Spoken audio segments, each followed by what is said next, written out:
Late talking means the child is lazy. Lazy मतलब क्या है? वो काम करना नहीं चाहता है। बच्चा अगर 1 साल में वर्ड्स बोल नहीं रहा है, 1.5 साल में कुछ भी डेवलपमेंट नहीं हुआ, is a serious concern for treatment.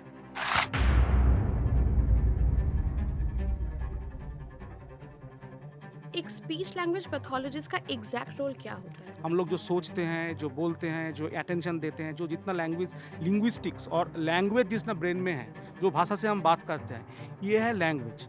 लेकिन जब हम लोग बात करते हैं, दैट इज़ स्पीच। स्टटरिंग, जिसे कॉमनली स्टैमरिंग भी कहा जाता है या फिर हिंदी में हकलाना बोलते हैं जिसको, उसका अर्ली कोर्सेज कैसा होता है? इसके लेके बहुत सारे मीथ हैं। बिगिनर्स अगर रह जाएगा, इंटरव्यू नहीं होगा, असेसमेंट भी नहीं हुआ, तो बड़ा उम्र में ये एडवांस स्टार्टर हो गया, मतलब ये हैबिट हो गया। सर, आईक्यू टेस्ट कब रेकमेंड किया जाता है? जिसका आईक्यू प्रॉब्लम है, उसका लैंग्वेज में भी प्रॉब्लम होगा। तो कॉमन आईक्यू अगर परसेंटेज किया जाएगा तो कॉमन आईक्यू है 90 टू 110 इज कॉमन आईक्यू का रेंज। नॉर्मली ये थेरेपी कितने टाइम तक चलता है?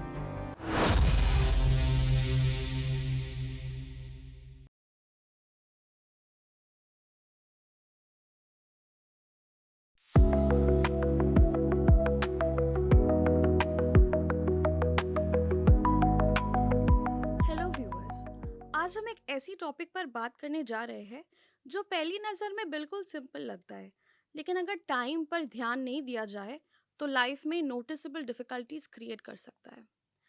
मैं बात कर रही हूँ स्पीच और लैंग्वेज थेरेपी की। रिसर्च बताती है कि 0 से 3 साल के बच्चों में लगभग 6% बच्चों को लैंग्वेज डिले होता है।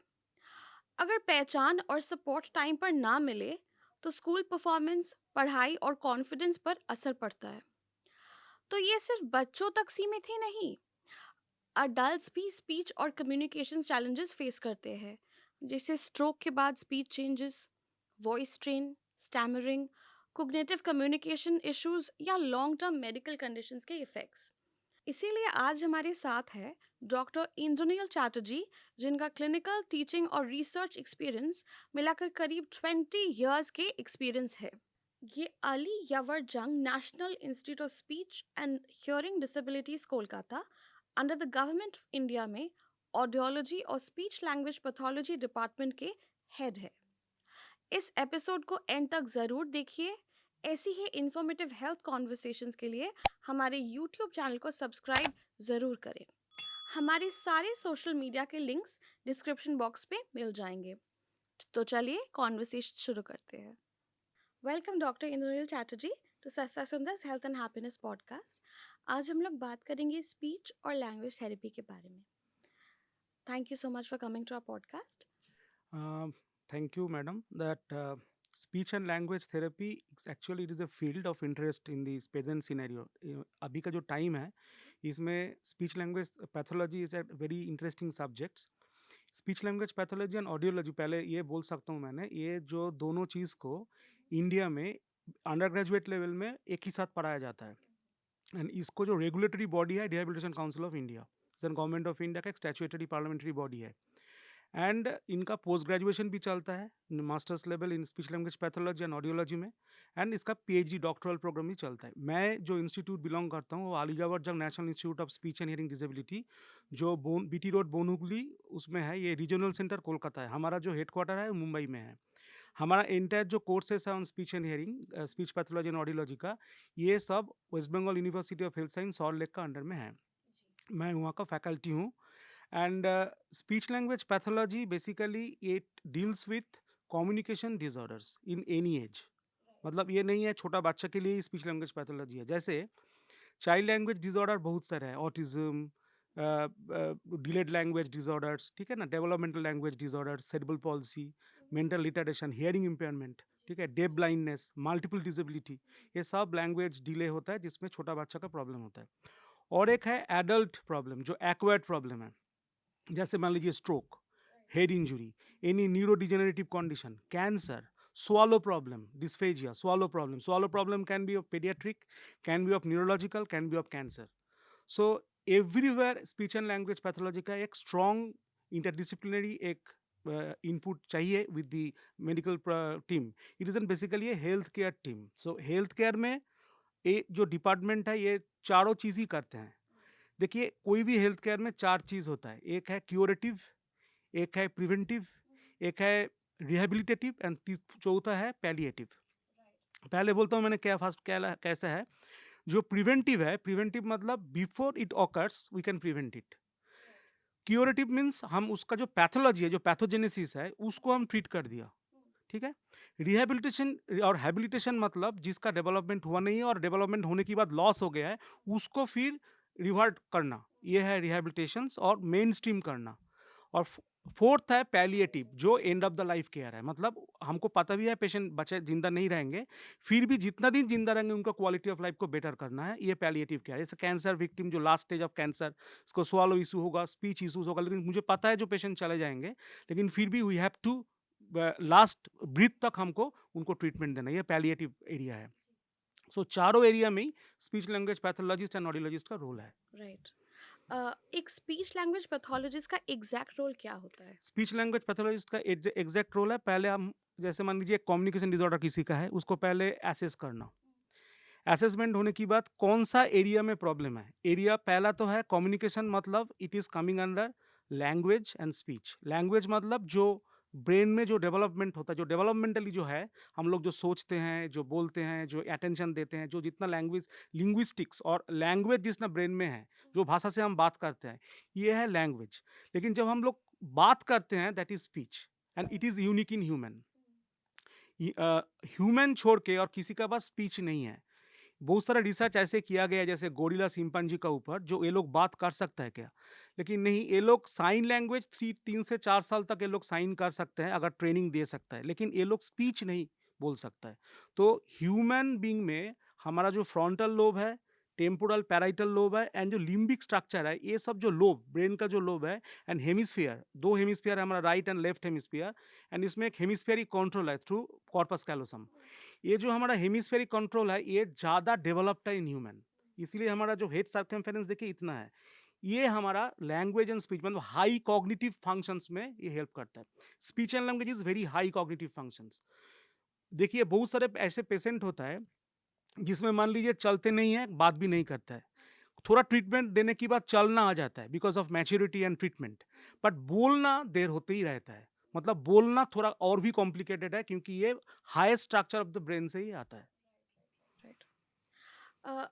इंडियन पेरेंट्स में कम्युनिकेशन डेवलपमेंट को लेकर सबसे कॉमन मिसकंसेप्शंस क्या है आपके एक्सपीरियंस में? पहले तो है डिले करना, मतलब एक बच्चा बात नहीं बोल रहा है, तो उनको पता नहीं है कौन सा साल में क्या बात बोलते हैं, तो वो पहले डिले करते हैं, बात बोलेगा, कभी बोलेगा, अभी तो बोलेगा 2 साल तो है, ठीक है देखते हैं, लेकिन बाद में पता चलेगा कुछ तो है, डेवलपमेंटल डिसऑर्डर्स है, एंड वो लेट आइडेंटिफाइड होकर हमारा पास आता है। अगर ऐसा होगा तो इसमें जो इंटरवेंशन है, जो ट्रीटमेंट है, ये थोड़ा देर हो जाता है। कोई भी चीज़ अगर अर्ली आइडेंटिफाइड एंड इंटरवेंशन होगा, उसका जो रिजल्ट्स आएगा, आउटकम हो, ट्रीटमेंट जो आएगा, वो बेहतर आएगा कंपेयर टू अगर हम डिलेड स्टार्ट करेंगे चीज़ को। तो मोस्टली जो प्रॉब्लम जो है वो है अवेयरनेस का अभाव। हमको इसीलिए हमको जो पेरेंट्स है, जो एवरीबॉडी को पता करना है लैंग्वेज एंड स्पीच माइलस्टोन क्या क्या है नॉर्मल में, तब उनको पता चलेगा ये डिले है क्या नहीं है। और अगर ये सिग्निफिकेंट रेड फ्लैग डिले है, तो हमको उसी हिसाब से हमको असेसमेंट करना है एंड देन एडिक्वेट इंटरवेंशन करना पड़ेगा। आपने जैसे बताया, अब एग्जैक्टली इलेबोरेट कर सकते हैं कि माइलस्टोन्स कौन-कौन से हैं जिसके बारे में आप अभी बोले? ये बहुत ही इंटरेस्टिंग क्वेश्चन है, ये सबको पता होना चाहिए। जी। देखिए जब बच्चा पैदा होता है, इसमें पहला जो कम्युनिकेशन है वो क्राई, रोना, उसको बोलता है बार्थ क्राई। बहुत सारे बच्चा का जिसमें एस्फिक्सिया है, कोई मेकोनियम इंडक्शन है, माँ का कोई लेबर डिस्टर्बेंसेस हुआ है, माँ का कोई डिस्टर्बेंसेस था, इन कुछ कॉम्प्लिकेशंस हुआ था इन लेबर में, बच्चा का ब्रेन में ऑक्सीजन कम गया, एस्फिक्सिया हुआ और हाइपोक्सिया हुआ, तो क्या होगा, बच्चा का जो बार्थ क्राई है वो डिलेड होगा। बार्थ क्राई जन्म की बाद ही बार्थ क्राई नहीं आएगा, मतलब there should be something, it is a risk indicator. ठीक है, तो पहला है birth cry, there are lot of cries are also there, and जो क्राइज है, ये क्राई को भी हम लोग एकॉस्टिक एनालिसिस कर सकते हैं। हमारे पास सॉफ्टवेयर है, बहुत सारे इंस्ट्रूमेंट है जिसमें हम लोग क्राई पैटर्न को हम लोग सॉफ्टवेयर में डाल के हम लोग देख सकता है इसमें क्या प्रॉब्लम है। जैसे मान लीजिए कोई बच्चा का जॉन्डिस है, एंड जॉन्डिस में वो बच्चा का जो क्राई है, कोई बच्चा का डाउन सिंड्रोम है, उसका क्राई डिफरेंट होगा जन्म के बाद। एंड जो बच्चा मान लीजिए जन्म के बाद ही ब्लू हो गया, मतलब ऑक्सीजन इतना कम गया है, उसको ब्लू हो गया, इसको बोलते हैं ब्लू बेबी और साइनोसिस। इसमें बच्चा का तो सीवियर रिटार्डेशंस होगा, बुद्धि का बहुत सारे प्रॉब्लम होगा, ब्लाइंडनेस हो सकता है, हियरिंग इंपेयरमेंट हो सकता है, मल्टीपल प्रॉब्लम हो सकता है। सो फास्ट हमको पता करना है जन्म की बाद ही जो माइलस्टोन है वो क्राई, तो क्राई को पहले एनालिसिस करना है। दूसरा है बच्चा उसके बाद 3-4 महीने में कू करना शुरू करता है, क्वीइंग, कू ऐसे साउंड करते हैं, कभी-कभी ऐसे करते हुए प्लेजर प्लेजर बिहेवियर भी है। 6 महीने में बच्चा का होता है बब बब बब बब बब, दिस इज कॉल्ड बैबलिंग। ये बैबलिंग का भी स्टेज बहुत सारे हैं, कैनोनिकल है, रिडुप्लिकेटेड बैबलिंग है। तो 9 महीना तक ये चलता है। 10 महीना का आसपास में क्या होता है, वो बोलता है कुछ-कुछ बात, जैसे मान लीजिए केला, ला ऐसे बोलेगा। तो इट इज नॉट केला बट ही इज इंडिकेटिंग केला। सो इट इज कॉल्ड इडियोमॉर्फ, मतलब वर्ड्स जैसा कुछ अटरेंसेस। लेकिन 1 साल में वर्ड्स आ जाता है। 1 साल में बच्चा चलना भी शुरू करता है। मतलब बच्चा जब चलना शुरू करेंगे, खड़ा हो जाएगा, उसी टाइम में ही वर्ड्स डेवलप होगा, माँ, बाबा स्टार्ट होगा। तो 1 साल में अगर ये सब माइलस्टोन डिले है, मतलब देयर शुड बी समथिंग। 1.5 साल तक बच्चा फ्रेज डेवलपमेंट होता है। खाना दो, पानी दो, ऐसे। देन 2 साल में सेंटेंस डेवलप होता है, सिंपल सेंटेंस, मुझे घर जाना है, इतना। देन 3 साल में बच्चा जब रनिंग करता है, पूरा मोटर सेंसरी मोटर डेवलपमेंट हो जाता है, बच्चा कॉम्प्लेक्स सेंटेंस बोलता है। 4 साल में रिसेप्टिव वोकेबुलरी प्राय 3 से 4,000 हो जाता है और वो स्टोरी बोलना शुरू करता है। 5 साल में तो वो झूठ भी बोलता है ना का प्रॉपर यूटिलाइजेशन, कभी-कभी मैनिपुलेटिव कैमोफ्लेजिंग करता है। ऐसे एंड 5 साल में क्या होता है, जब ये सब चीज़ राइटिंग, रीडिंग का भी बात थोड़ा-थोड़ा आ जाता है, तो ये लोग प्री स्कूलिंग में चला जाता है, स्कूल में चला जाता है। तो स्कूल एज से ये डेवलपमेंट धीरे-धीरे प्रैग्मेटिक लैंग्वेज यूज़, किसको हम कौन-सा प्लेस में क्या बोलेंगे, प्लेस, टाइम एंड पर्सन, किसका बात किसका सामने क्या बोलना है, किसको अपनी बोलना है, आप बोलना है, किसको तुम बोलना है, किसको तू बोलना है। ये सब जो है ये धीरे-धीरे आता है, ये सब लैंग्वेज का जो हायर लेवल माइलस्टोन है, 8 साल 10 साल में आता है। 12 साल की आसपास में लैंग्वेज डेवलपमेंट में सीलिंग आ जाता है। मतलब कोई बच्चा हमारे पास 12 साल में इंटरवेंशन करने के लिए आएँगे, तो as a health care professionals मेरे पास कुछ ऑप्शन नहीं रहता है, क्योंकि 12 साल का उसका जो डेवलपमेंटल है, जो मैच्योरिटी है, वो ऑलरेडी हम लोग खो चुका है। ठीक है? ये जो डेवलपमेंट है, इसका 2 एस्पेक्ट्स है।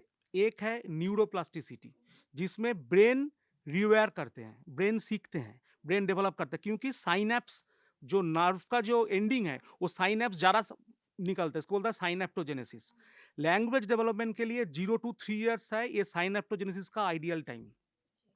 So it is called critical age. So 0 to 3 years, this time is called critical age of language learning. किसी का अगर ये 3 साल वेस्ट हो गया, मतलब उनका कोई असर वो रहेगा लैंग्वेज डेवलपमेंट में। ठीक है, तो ये है मोस्टली एक लैंग्वेज डेवलपमेंट का माइलस्टोन। स्टटरिंग, जिसे कॉमनली स्टैमरिंग भी कहा जाता है या फिर हिंदी में हकलाना बोलते हैं जिसको, उसका अर्ली कोर्सेज कैसा होता है? और अगर एक 3 साल का बच्चा स्टार्टर कर रहा है तो पेरेंट्स को क्या करना चाहिए? Is a very good question actually, ये अवेयरनेस होना चाहिए, क्योंकि स्टार्टरिंग में मैं बहुत सारे चीज़ देख रहा हूँ जो आसपास में, जो इसके लेके बहुत सारे मीथ है।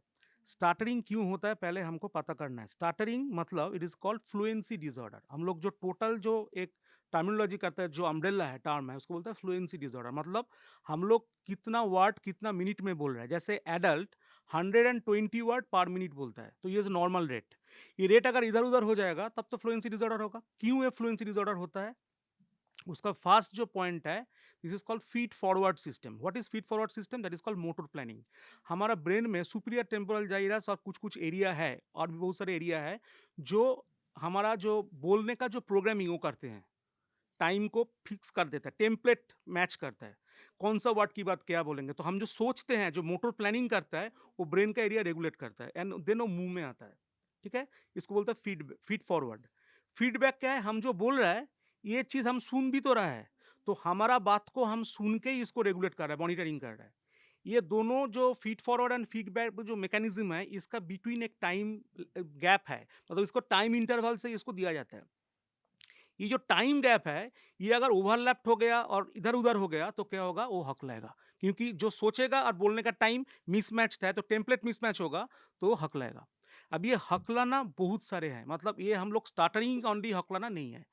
फ्लुएंसी डिसऑर्डर्स में एक है डेवलपमेंटल स्टार्टरिंग, मतलब जो स्टैमरिंग और स्टार्टरिंग जो डेवलपमेंटली है, बच्चा का जो है, ये बोलता है डेवलपमेंटल स्टार्टरिंग।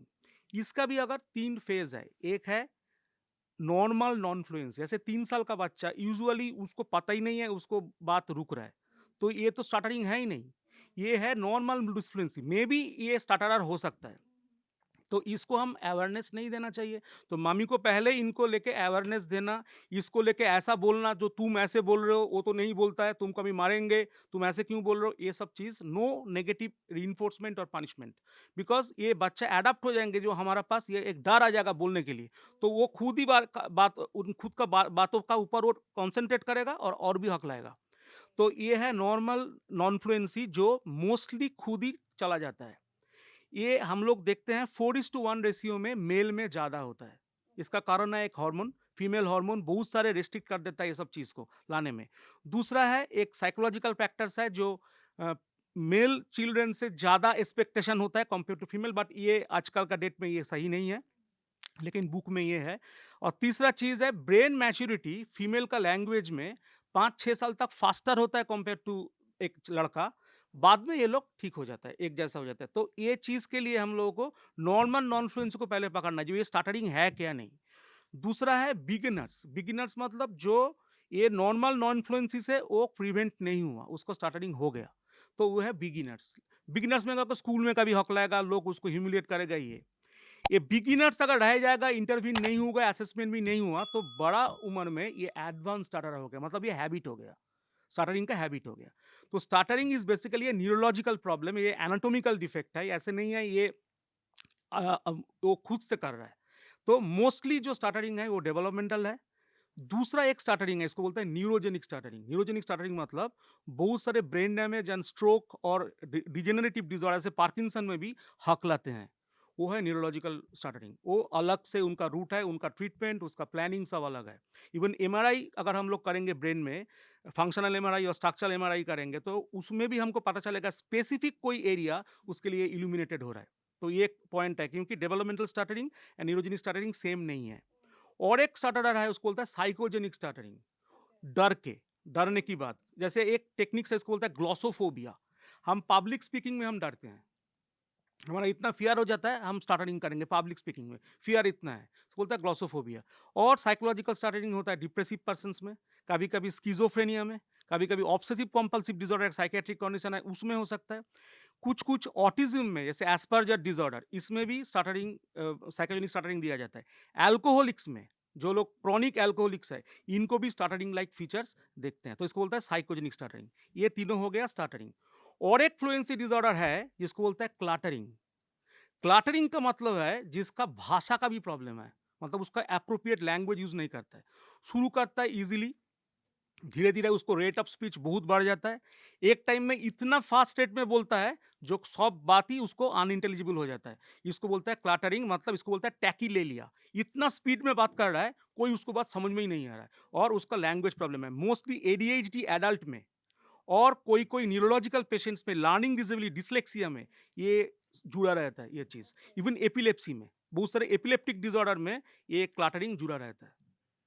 सो ये है टोटल फ्लुएंसी डिसऑर्डर्स। इसको assessment, differential diagnosis and then treatment, इसके पूरा में ही एसएलपी का रोल है। इसीलिए कोई भी स्टार्टरिंग आ गया है, कैसे भी हम ट्रीटमेंट दे दिया, मुंह में सुपारी ऐसे करके कुछ मुंह में डालो अंदर मत करो, ये सब मीथ ही है। Stuttering can be fully managed in any age, it can be a treatable conditions. Okay, okay sir. ADHD वाले बच्चों में कम्युनिकेशन डिफ़िकल्टीज़ कैसे दिखते हैं? और उनके लिए स्पीच थेरेपीज़ एटसेट्रा कितनी इफ़ेक्टिव होते हैं? देखिए, इसमें एक चीज़ हमको पहले बोलना, ये बहुत इंपॉर्टेंट एक क्वेश्चन है।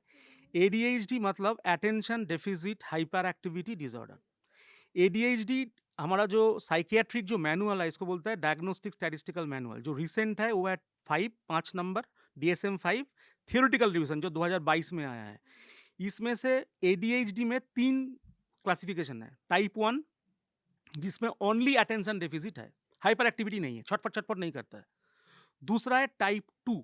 टाइप 2 में क्या होता है, हाइपर एक्टिविटी भी रहता है, अटेंशन डेफिसिट भी रहता है। तीसरा जो है उसमें 3 चीज रहता है, hyper activity, attention deficit and impulsivity. Suddenly ऐसे बैठा हुआ है, सडनली एक थप्पड़ लगा दिया, पता भी नहीं चला जो थप्पड़ लगाएगा कौन सा टाइम है, मतलब इम्पल्सिव है, सडन इम्पल्स उसका ऊपर आया ऐसे। तो ADHD can be a sequelae of other disease like seizure disorder, epilepsy.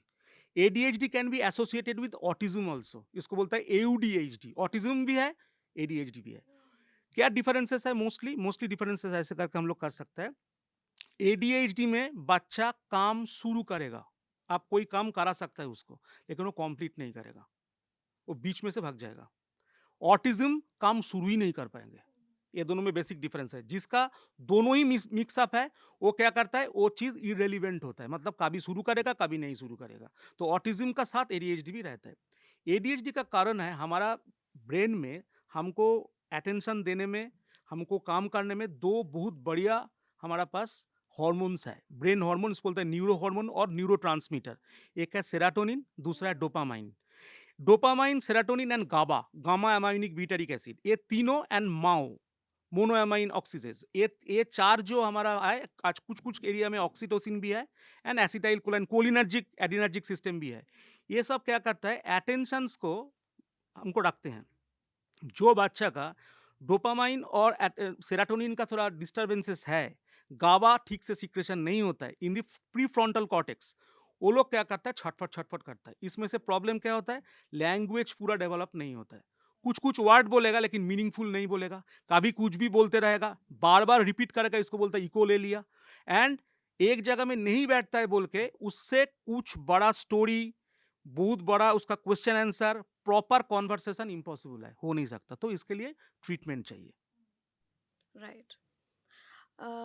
Sir, stroke के बाद जैसे स्पीच डिफिकल्टीज दिखते हैं, फॉर एग्जांपल अफेशिया एट्सेट्रा, वो कैसे मैनिफेस्ट होते हैं, एंड ऑल्सो अर्ली ट्रीटमेंट क्यों क्रिटिकल है इन लोगों के लिए? Stroke means CVA, cerebrovascular accident. हम लोग जिसमें बात कर रहे हैं, स्ट्रोक दो टाइप का है। एक कार्डियक स्ट्रोक है, उस स्ट्रोक में जनरली स्पीच का प्रॉब्लम्स नहीं होता है। एक है ब्रेन स्ट्रोक, जिसको सेरिब्रोवास्कुलर एक्सीडेंट, इसको वास्कुलर स्ट्रोक। ये स्ट्रोक में एक जो लैंग्वेज मेन जो मेजर सिम्टम्स है उसको बोलता है एफेजिया। एफेजिया बहुत सारे हैं, एक है रिसेप्टिव एफेजिया जो समझने का भी प्रॉब्लम है, एक है एक्सप्रेसिव एफेजिया, समझना ठीक है, बोलने के लिए प्रॉब्लम है।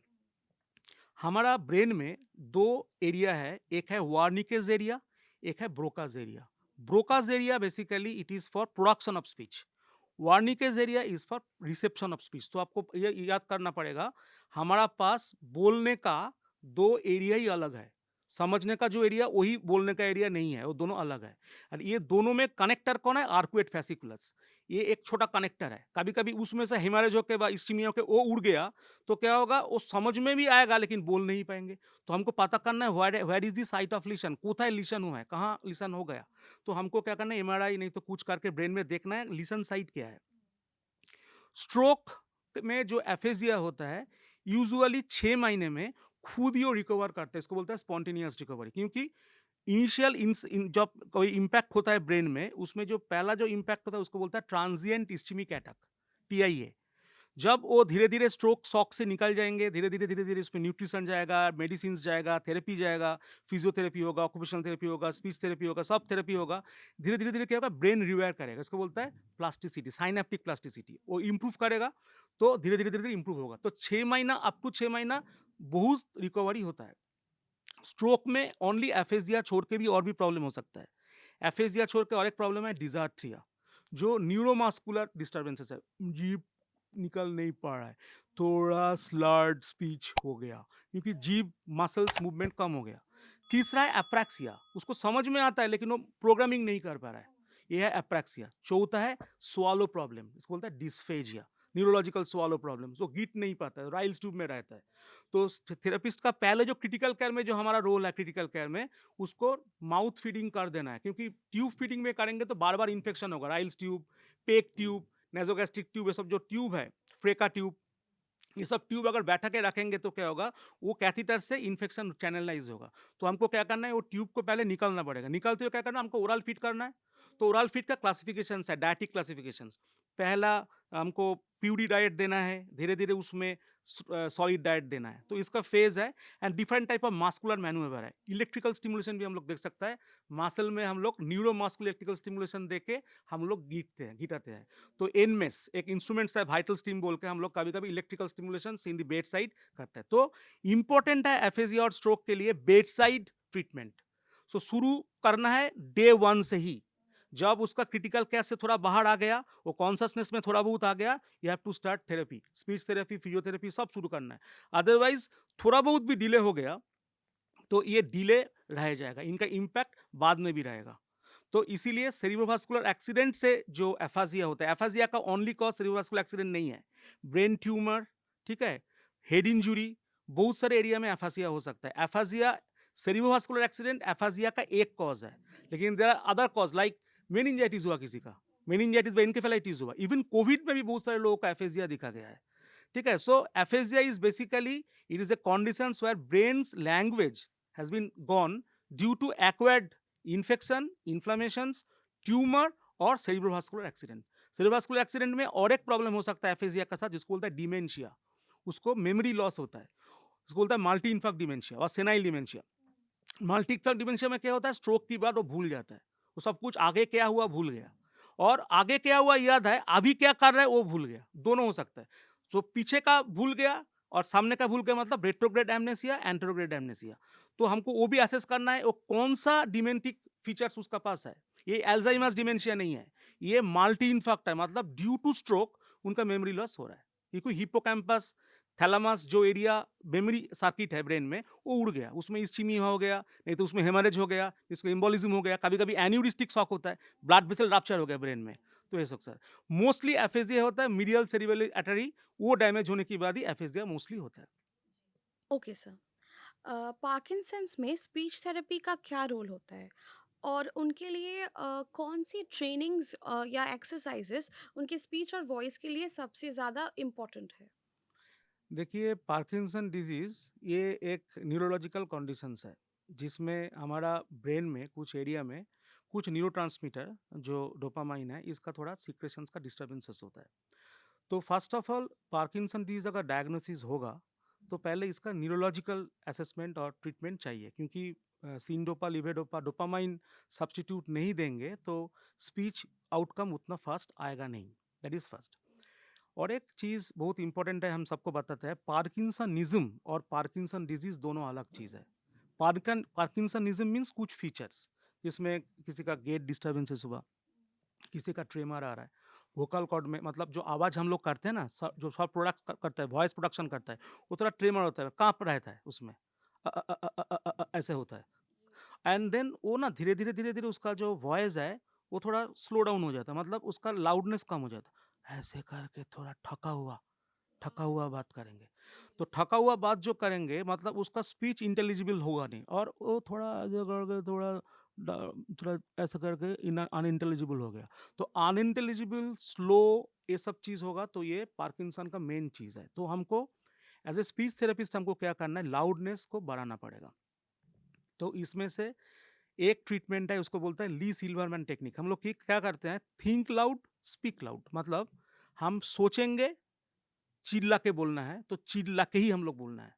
तो इसके लिए बहुत सारे मेथड्स है, हम लोग कैसे एक मसल्स को हम ऐसे ट्रेन करेंगे जो थोड़ा लाउड स्पीच कर सकते हैं, दो उनका न्यूरोलॉजिकल इनिबिशंस है, ये एक टेक्निक्स है। दूसरा है जो उनका डिजाथ्रिया मतलब न्यूरोमास्कुलर प्रॉब्लम है, जो तो मसल ठीक से काम नहीं करते हैं, तो उसके लिए हम लोग मुंह में एक्सरसाइजेस देते हैं। There are lot of instruments available जो मुंह का, जीभ का, देन मसल्स का हम लोग स्टिमुलेट कर सकते हैं। इसमें से एक फॉरेन टूल्स है, इसको बोलता है टॉक टूल्स, जिसमें बहुत सारे वाइब्रेटर है, स्टिमुलेटर है, बहुत सारे इंस्ट्रूमेंट है जिसमें से हम जीभ को इधर उधर कर सकते हैं। और इंडिया में भी एक कुछ इंस्ट्रूमेंट आजकल निकल रहा है जो हम लोग यूज कर सकते हैं फॉर उसका रिजर्च या इंप्रूवमेंट के लिए, इसको बोलता है oromotor stimulation. So oromotor stimulation is a important part in Parkinson. इसके बाद भी जो है एक हम लोग बोलते हैं ईएमएसटी, एक्सपेटरी मसल स्ट्रेंथ ट्रेनिंग, क्योंकि ये लोगों का क्या होता है, कुछ बोलने के बाद भी थकान आ जाता है, मतलब रेस्पिरेशंस। एक्चुअली हम लोग जब वॉइस प्रोड्यूस करता है उसका मेन पावर सप्लाई है रेस्पिरेशंस। सो लंग से जो एयर आएगा वही ना वोकल कॉर्ड को वाइब्रेट कराएगा। तो इसको क्या होता है, लंग्स से जो एयर आता है वोकल कॉर्ड में वो थोड़ा कम आता है, क्योंकि लंग्स में भी उनको इनकोऑर्डिनेशन है, तो वोकल कॉर्ड में भी इनकोऑर्डिनेशन हो रहा है, तो वो वोकल कॉर्ड वाइब्रेशन हो नहीं रहा है। तो हमको क्या करना है, लंग्स को भी थोड़ा सपोर्ट देना है। तो उसको बोलता है एक्सपिरेटरी मसल स्ट्रेंथ ट्रेनिंग, ईएमएसटी। हम लोग क्या करता है, एक ईएमएसटी डिवाइस मिलता है, उसमें से हम लोग रेजिस्टेंस बढ़ाते हैं एंड उसके ऊपर हम लोग आवाज नहीं तो फूंक देना ये प्रैक्टिस कराते हैं। एंड उसको हम लोग आइदर एक अकाउस्टिक साइको अकाउस्टिक मेजरमेंट होता है जिसको बोलते हैं पैस, फोनेटरी एरोडायनामिक सिस्टम, उससे हम लोग उसको रिकॉर्ड करते हैं। अदरवाइज स्पाइरोमीटर, स्पाइरोमीटर से भी हम लोग निकल सकता है कितना लंग वॉल्यूम हम लोग एक्सपेक्ट कर रहा है उनका स्पीच में। सो इसको बोलते हैं फीडबैक। सो हम लोग फीडबैक दे रहा है, जो देखो ये आपका नॉर्मल है और ये देखो आप कर रहे हैं, तो ये नॉर्मल, ये आप कर रहे हैं, तो आपको इतना तक करना है, तो ये डेवलपमेंट आपको करना है। तो हमको एक विजुअल फीडबैक दे रहा हूँ इंस्ट्रूमेंट से विजुअल फीडबैक मिल के वो थोड़ा मॉडिफिकेशंस करना शुरू कर दिया with exercise, with EMST device etcetera. So इसी हिसाब से हम लोग पार्किंसन का बहुत सारे लैंग्वेज स्पीच थेरेपी हम लोग दे सकते हैं। ओके। और सर होम प्रैक्टिस कितना इम्पोर्टेंट है? और पेरेंट्स या केयर गिवर्स 10 to 15 मिनट्स के रूटीन में क्या-क्या इंटीग्रेट कर सकते हैं जिससे ये प्रैक्टिस सबसे इफ़ेक्टिव हो? एक्चुअली जो हम लोग टीच करते हैं, जो हम लोग ट्रीटमेंट देते हैं, वीकली वंस और ट्वाइस और थ्राइस देते हैं, लेकिन मैक्सिमम टाइम तो केयर गिवर और फैमिली मेंबर का साथ ही वो रहते हैं और बच्चा पेरेंट्स का साथ रहता है। तो पेरेंट्स को, केयर गिवर को और फैमिली मेंबर्स को ट्रेनिंग बहुत इंपॉर्टेंट है। तो हम लोग जो थेरेपी देते हैं उसका भी जो कैरी ओवर होगा इन दी होम कैरी ओवर, वो हम लोग उनको सिखाते हैं। आइदर उनको सिखा देते हैं, आइदर उसको वीडियो क्लिप दे देते हैं, आजकल वीडियो क्लिप देते हैं, नहीं तो रिटन मटेरियल मिलते हैं आप घर में क्या क्या करेंगे। सो हम लोग बोलते हैं 3 से 4 बार एटलीस्ट 15-20 मिनट और 30 मिनट ये प्रैक्टिस करो। जस्ट लाइक एन मेडिसिन, हम बोलते हैं ना आप 4 बार लो, 3 बार लो दिन में, ऐसे 1 महीना चलाओ, तो उसी हिसाब से थेरेप्यूटिक डोज भी है। एंड थेरेप्यूटिक डोज दो टाइप का होता है, एक है मॉडरेट लेवल का थेरेप्यूटिक डोज, एक है intensive dose. Intensive dose means just after the insult और इंजुरी हम लोग डेली 3 बार 4 बार 5 बार कर सकते हैं। तो उसमें क्या होगा, उसका इंप्रूवमेंट फास्ट रिकवरी होगा। जैसे न्यूरोलॉजिकल पेशेंट में हम लोग बहुत सारे ये पॉइंट देते हैं, जैसे स्वालो थेरेपी और एफेजिया थेरेपी में हम लोग बहुत इंटेंसिव देते हैं इनिशियली, क्योंकि वो 6 महीना 7 महीने में वो पूरा एंटायर रिकवरी हो जाएगा। लेकिन लैंग्वेज थेरेपी में हम लोग पेरेंट्स को ज़्यादा मोटिवेट करते हैं सो दैट वो घर में वो प्रैक्टिस कराए, उसका वोकेबुलरी इंप्रूव करे, उसका बोलने का स्ट्रैटेजी इंप्रूव करे। चाइल्ड डायरेक्टेड स्पीच मतलब हम चाइल्ड को बोलेंगे, चाइल्ड सुनेंगे, चाइल्ड ऊ करेंगे इशारा, वो बोलेगा नहीं और वो माँ पापा उसको दे देगा, तो क्या होगा, वो कभी बोलेगा ही नहीं क्योंकि उसको पता है बोलने की पहले उसको मिल जा रहा है। तो ये सब चीज़ उसको कम करके लिंग्विस्टिक इंटेंट को बढ़ाना है। सो हमको सिखाना पड़ेगा, जो वो जब तक नहीं मुँह से कुछ आवाज़ नहीं करेंगे, तो you don't provide immediately, you just delay. And then ये सीखते-सीखते क्या होगा, बच्चा का थोड़ा वो इंटेंट आ जाता है, हमको थोड़ा बहुत बोलना है एंड धीरे-धीरे बोलने का वो इंटेंट सीख जाते हैं। इसको बोलते हैं चाइल्ड डायरेक्टेड स्पीच। इसका भी बहुत सारे स्ट्रैटेजी है, हमको पापा-मम्मी नहीं तो केयर गिवर नहीं तो पेरेंट्स को सीखते हैं। एक पॉइंट हम बोल सकते हैं, जो घर में जो प्रैक्टिस नहीं होगा, तो specially in children in development थोड़ा कम होता है। तो घर में practice is very very important and इसमें मैं ज़्यादा इसको हम एम्फेसिस देते हैं इस चीज़ को। जी। अ, अब थेरेपी का speech therapy in this case normally ये थेरेपी कितने टाइम तक चलता है और इसकी फ्रीक्वेंसी कैसे डिसाइड होती है? फ्रीक्वेंसी डिसाइड होता है, पहला तो है एज ऑफ द चाइल्ड और एज ऑफ द पर्सन, कौन सा डिसऑर्डर, उसका severity and the availability of the therapy, मतलब वो थेरेपी सेशंस में आना चाहते हैं कि नहीं चाहते हैं। तो ऑफलाइन थेरेपी मतलब इन पर्सन थेरेपी में हम लोग यूजुअली हफ्ते में 3 दिन 45 मिनट सेशंस ऐसे प्लान करते हैं, कभी कभी 1 आवर सेशन भी प्लान करते हैं। बहुत सारे patients because of distance, because of the ambulation का प्रॉब्लम, मतलब चलने फिरने का दिक्कत, तो वो लोग आना नहीं चाहता है। तो अभी एक न्यू प्लान मेथड आया है, उसको बोलता है टेली प्रैक्टिस, टेली एसएलपी। सो हम लोग इंटरनेट से बहुत सारे ऐसे टेली सॉफ्टवेयर है जो हम लोग ऑनलाइन थेरेपी दे सकते हैं। ऐसे ऑनलाइन थेरेपी आजकल बहुत सारे इंडिजिनस प्लेटफॉर्म, बहुत सारे चीज़ आ गया। ऐसे तो जो हमारा कॉमन जो प्लेटफॉर्म है, मीटिंग प्लेटफॉर्म, उसमें तो हम कर ही सकते हैं, लेकिन बहुत सारे ऐसे भी है जो dedicated speech therapeutic teletherapy devices है, जिसमें से हम लोग रिकॉर्ड करता है सेशंस, पेरेंट्स के लिए मॉड्यूल भेज सकता है, प्रोग्रेस मॉनिटरिंग कर सकता है with in this particular instrument. So teletherapy का भी हेल्प ले सकते हैं हम लोग। सर आईक्यू टेस्ट कब रेकमेंड किया जाता है? और आईक्यू टेस्ट की स्कोर से ये डेवलपमेंट स्पीच या लैंग्वेज का डेवलपमेंट कैसे समझ में आता है? देखिए 5 साल का नीचे तो आईक्यू मिलता नहीं है, 5 साल का नीचे जो मिलता है वो डेवलपमेंटल क्वोशेंट है, डीक्यू है। तो पहले बोलना पड़ेगा डीक्यू इज आईक्यू क्या है। एक बच्चा जो एज के हिसाब से वो परफॉर्म कर रहा है और उनका जो टोटल एज है, मतलब जो उसका जो क्रोनोलॉजिकल एज है, ये दोनों का ratio in percentage is IQ. 5 साल का नीचे डेवलपमेंट पूरा नहीं होता है बोल के उसका नीचे जेनरली आईक्यू मिलता नहीं है। 5 साल का नीचे जो मिलेगा वो डेवलपमेंटल क्वोशंट है, वो चेंज हो सकता है। लेकिन आईक्यू जो है वो चेंज नहीं होगा, क्योंकि वो ब्रेन मैटर के ऊपर डिपेंड कर रहा है। जो लेके आया है वही उसका रहेगा। तो आईक्यू का साथ भाषा का जो कोरिलेशन है वो 0.87 है, मतलब हाई कोरिलेशन है। ये हाई कोरिलेशन मतलब जिसका आईक्यू प्रॉब्लम है उसका लैंग्वेज में भी प्रॉब्लम होगा। पढ़ाई का तो प्रॉब्लम होगा ही होगा, लैंग्वेज का भी प्रॉब्लम होगा, जिसको बोलता है इंटेलेक्चुअली एंड डेवलपमेंटली डेफिशिएंसी। सो इसको बोलता है आईडीडी। सो आईडीडी जो बच्चा, इंटेलेक्चुअल डेफिशिएंसी जो बच्चा है, इनको हमको क्या करना है, मेहनत करके ट्रीटमेंट सिखाना है। सो आईक्यू का भी बहुत सारे प्रॉब्लम है। एक है वेरी सीवियर प्रॉब्लम, मतलब प्रोफाउंड इंटेलिजेंस, इंटेलेक्चुअल डेफिशिएंसी। उसमें तो कास्टॉइड रहेगा, मतलब वो क्या करेंगे उसको हम कुछ नहीं कर सकता है, इवन जिंदगी भर वो डिपेंडेंट रहेगा।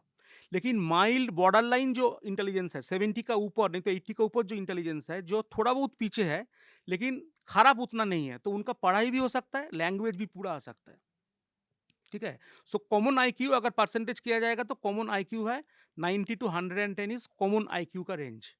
और सर ऑटिज्म, एडीएचडी एट्सेट्रा, जिसमें लर्निंग डिसेबिलिटीज़ या डिफ़िकल्टीज़ होते हैं, उसमें एसएलपी का रोल क्या है या असेसमेंट की टेक्निक्स क्या है?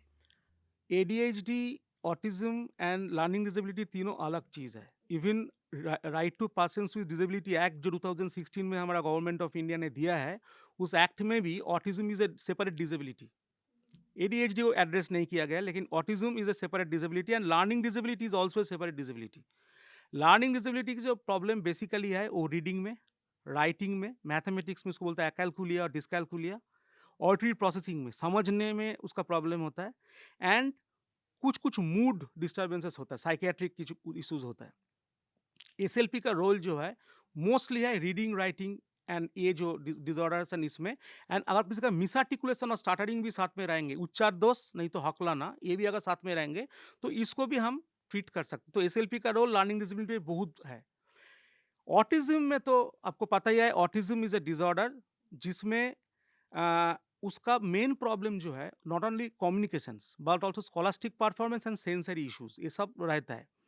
तो ऑटिज्म का ट्रीटमेंट असेसमेंट जो होता है उसका हमारा पास, उसका लैंग्वेज असेसमेंट करना पड़ेगा, उसका स्पीच असेसमेंट करना पड़ेगा, उसको साइकोलॉजिकल कॉग्निटिव असेसमेंट करना पड़ेगा एंड सेंसरी प्रोफाइल देखना पड़ेगा, जो ऑक्यूपेशनल थेरेपिस्ट लोग साथ में करते हैं।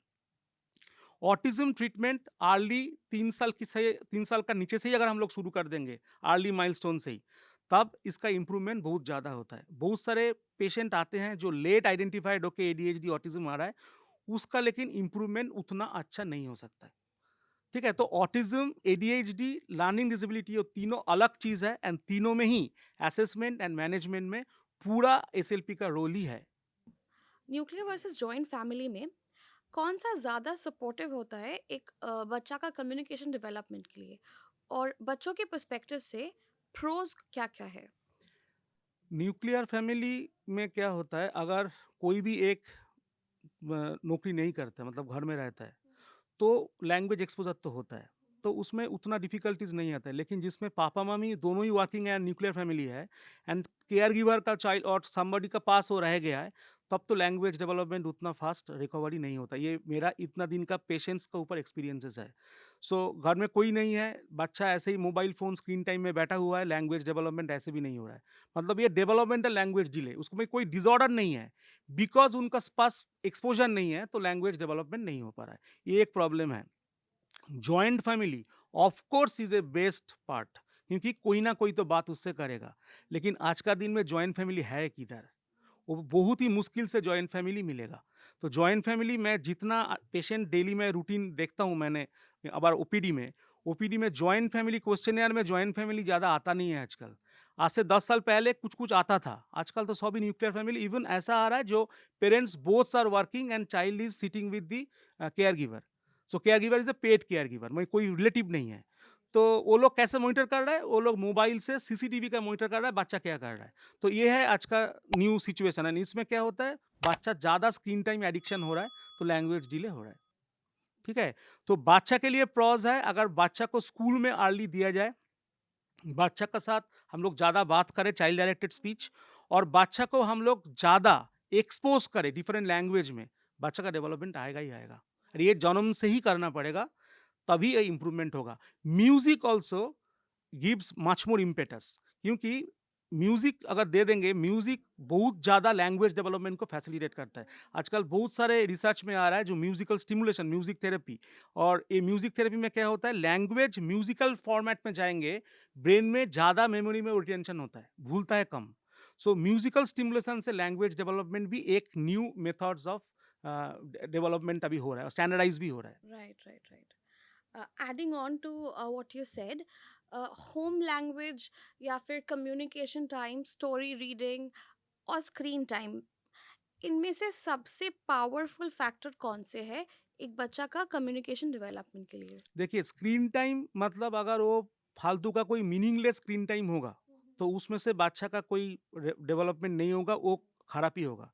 लेकिन सॉफ्ट स्क्रीन टाइम खराब नहीं है। हमारा जो डिजिटल जो थिंग है, डिजिटल चीज़ में बहुत सारे चीज़ है जो इनोवेटिव है, जो एजुकेशनल मटेरियल है, बहुत सारे ऐप्स है जिसमें वोकेबुलरी डेवलप्ड होता है, बहुत सारे इंडियन ऐप भी डेवलप, जैसे जेलो एक ऐप है जो आईआईटी पवाई मुंबई ने डेवलप किया है। उसमें बहुत सारे लैंग्वेज चीज़ है जो बच्चा वो खेल सकता है, लैंग्वेज डेवलप हो सकता है।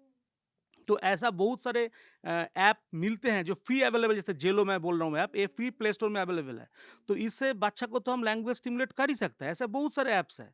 मतलब ये नहीं है स्क्रीन टाइम बढ़ रहा है मतलब लैंग्वेज सबका नहीं होगा। कोई झूठ-मूठ का कोई स्क्रीन टाइम में बैठा हुआ है और कुछ भी नहीं वो मीनिंगफुल है, तब उसमें टाइम प्रॉब्लम है। स्टोरी टेलिंग और बच्चा साथ बात करना, कोई उसको लैंग्वेज एक्सपोज़र में जाना, कोई क्रिएटिव लैंग्वेज के पास घुसाना, डेफिनिटली बच्चा के लिए ये फ़ायदा होगा, क्योंकि बच्चा डिफरेंट टाइप ऑफ वोकैब्युलरी में एडजस्टेड होगा। जी। सिबलिंग्स और peers को ये थेरेपी रूटीन में कैसे इंक्लूड किया जा सकता है? इसको हम लोग बोलते हैं ग्रुप ट्रीटमेंट, जिसमें हम लोग एक पीयर और पीयर मेडिएटेड थेरेपी बोलते हैं। पीयर को और इसको हम लोग क्या कर सकता है, एज ए मेडिएटर हम लोग यूज़ कर सकते हैं। मान लो हम डायरेक्ट बच्चा के साथ मिक्सअप कर रहे हो, कभी कभी हमसे वो मिक्सअप नहीं करना चाह रहा है क्योंकि बिकॉज ऑफ सम रीज़न, लेकिन एक उसका उसका भाई, उसका पीयर, उसका फ्रेंड्स और कोई ऐसा वाला बच्चा को हम लोग डाल देंगे तो क्या होगा, वो उसका साथ इंटरेक्ट करेंगे। सो हम भी कोई भी ट्रीटमेंट देंगे थ्रू उसका साथ देंगे तो क्या होगा, कम्युनिकेशन मिल जाता है। तो हम लोग क्या करते हैं, बादशाह को अगर थोड़ा बहुत इम्प्रूवमेंट कराने के बाद हम लोग पीयर मेडिएटेड एक्टिविटी में चला जाता है। ऐसे बहुत सारे टेक्निक्स है जो उसको बोलता है बडी टाइम है, पीयर मेडिएटेड प्ले है, discrete trial training, pivotal response. तो बहुत सारे टेक्निकल नाम जो मैं बोल रहा हूँ, ये सब थेरेपी में पीयर को मेडिएट कर सकते हैं इन थेरेपी। तो पीयर इंटरेक्शन अगर होगा, इवन देखिए ना, कोई बच्चा को हम लोग जब प्ले स्कूल में डाल देते हैं, प्ले स्कूल के जाने की पहले थोड़ा डिले था, नॉर्मल डिले, कोई डिसऑर्डर नहीं है। प्ले स्कूल में जाने के बाद ही 6 महीने के बाद पेरेंट्स आके बोल रहे हैं, अभी तो सब बात बोलना शुरू कर दिया। मतलब ये मिक्सिंग करना शुरू कर दिया, शेयर करता है उनका एक्टिविटी बच्चा के साथ, डेवलपमेंट हो गया लैंग्वेज। तो ये बहुत इंपॉर्टेंट है। राइट।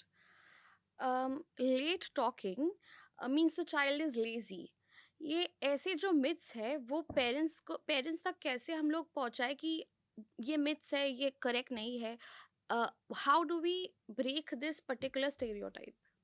पहले तो सबको पता होना चाहिए व्हाट इज द माइलस्टोन। मैंने माइलस्टोन पहले ही बताया। लेजी मतलब क्या है, वो काम करना नहीं चाहता है। यूजुअली छोटा बच्चा लेजी जनरली होता नहीं है। अगर उसका कोई सेंसरी मोटर प्रॉब्लम्स होगा, उसका चलना दिक्कत होगा, चलने फिरने में दिक्कत होगा, कोई मोटर प्रॉब्लम होगा, कोई न्यूरोलॉजिकल प्रॉब्लम है, तब वो लेजी होगा। बच्चा अगर 1 साल में वर्ड्स बोल नहीं रहा है, 1.5 साल में कुछ भी डेवलपमेंट नहीं हुआ, is a serious concern for treatment. 1 डेढ़ साल की बच्चा अगर बात बोलना देर है, कोई भी कुछ नहीं बोलता है, तो at least paediatrician and speech language pathologist को इमीडिएटली दोनों को दिखाना है। पेडियाट्रिशियन को क्यों मैं बोल रहा हूँ, पेडियाट्रिशियन को दिखाने के लिए हो सकता है कोई न्यूरोलॉजिकल प्रॉब्लम्स उसका हो, जैसे मान लीजिए सीजर डिसऑर्डर्स, कोई और कोई फंक्शनल प्रॉब्लम हो सकता है। एंड साथ में माइलस्टोन से हमको पता चलेंगे, सिस्टमेटिकली हम लोग चेक करेंगे, तब उसको पता चलेगा कोई प्रॉब्लम इसका पास है क्या, कोई प्रॉब्लम चाइल्ड है क्या, तो उसको ट्रीट करना। जैसे मान लीजिए अभी हियरिंग इम्पेयरमेंट को हम लोग विद इन 3 महीने के अंदर में ही हम लोग डायग्नोसिस कर दे रहे हैं, क्योंकि अभी जन्म की बाद ही हियरिंग स्क्रीनिंग स्टार्ट हो गया सब हॉस्पिटल में। अभी कोई भी गवर्नमेंट हॉस्पिटल में बच्चा का विजुअल स्क्रीनिंग, हियरिंग स्क्रीनिंग है। तो हियरिंग स्क्रीनिंग किसी को नहीं हुआ और उसको हियरिंग इम्पेयरमेंट है, वो सुनता नहीं है, उसको तो बोलना देर होगा ही होगा। तो इसीलिए हमको जन्म की बाद ही hearing, visual and genetic testing जो मैंडेटरी है अभी है, डब्ल्यूएचओ जो कर दिया है, इसको फॉलो करना है। और दूसरा है, किसी का अगर हियरिंग नॉर्मल भी है और 1 साल, 1.5 साल में उसको लैंग्वेज डेवलपमेंट नहीं हो रहा है, तुरंत इसको स्पेशलिस्ट कंसल्टेशन चाहिए। राइट। और ऐसे कौन से डाइट्स या फिर सप्लीमेंट्स या ऑल्टरनेटिव थेरेपीज होते हैं जो स्पीच को, कम्युनिकेशन को साइंटिफिकली इम्प्रूव करते हैं? ये क्वेश्चंस में मैं थोड़ा डिफर कर जाऊंगा क्योंकि ये कंट्रोवर्शियल है। कि क्यों कंट्रोवर्शियल है? स्पीच लैंग्वेज थेरेपी में कोई ड्रग्स है नहीं आज तक। जो स्पीच ला देंगे ऐसा कोई ड्रग्स नहीं है। कुछ कुछ डिफरेंट डिसिप्लिन लाइक आयुष में कोई कोई ऐसा बोलते हैं, होम्योपैथी में, आयुर्वेदिक में, but I have not felt anything that ये देने की बाद कुछ चेंजेस आया। और चेंजेस आया भी, जो ट्रायल चल रहा है वो रैंडमाइज कंट्रोल ट्रायल जो है, कंट्रोल्ड नहीं है। मतलब एक ग्रुप को ओनली स्पीच थेरेपी दिया है, दूसरा ग्रुप को ओनली ड्रग्स दिया है, तीसरा ग्रुप को तीनों ही, दोनों ही दिया है। देन हमको randomize control trial RCT design करना पड़ेगा रिसर्च में। लेकिन जो भी रिसर्च पब्लिश हो रहा है सब में स्पीच थेरेपी दिया गया है। तो हमको कैसे पता चलेगा उस स्पीच थेरेपी की वजह से उसका डेवलपमेंट हुआ ना दवाई डेवलपमेंट किया? तो ऐसा स्टडी है नहीं है। और दवाई और उसके साथ जो खाने का जो है, कोई बोलता है प्रोटीन सप्लीमेंट खाओ, कोई बोलता है दूध मत पिलाओ उसमें हाइपर एक्टिविटी बढ़ता है, कोई बोलता है gluten free, casein free diet, लेकिन इसका कोई scientific evidence still date prove नहीं है। तो हम इस मोमेंट में ये बोल नहीं सकता जो इसका क्या रिजल्ट है, रोल है। थैंक यू सर, स्पीच और लैंग्वेज थेरेपी को इतनी आसानी से समझाने के लिए। और आई थिंक इसके बारे में अवेयरनेस सबको होनी चाहिए। ये बहुत ही एक इम्पॉर्टेंट टॉपिक है और इसके बेसिक्स आई थिंक हम सबको, कोई भी स्टेज में हम लोग हो लाइफ में, सबको जानने चाहिए। Thank you so much. Thank you. Thank you viewers for watching. अगर आप कोई स्पेसिफिक हेल्थ टॉपिक के बारे में जानना चाहते हैं, do write to us at podcast@sassasundar.com. Do like, share and subscribe to our YouTube channel. Download the Sasta Sundar app for 100% genuine medicines at 18% discount and free home delivery. Thank you so much for watching. We will see you in our next one.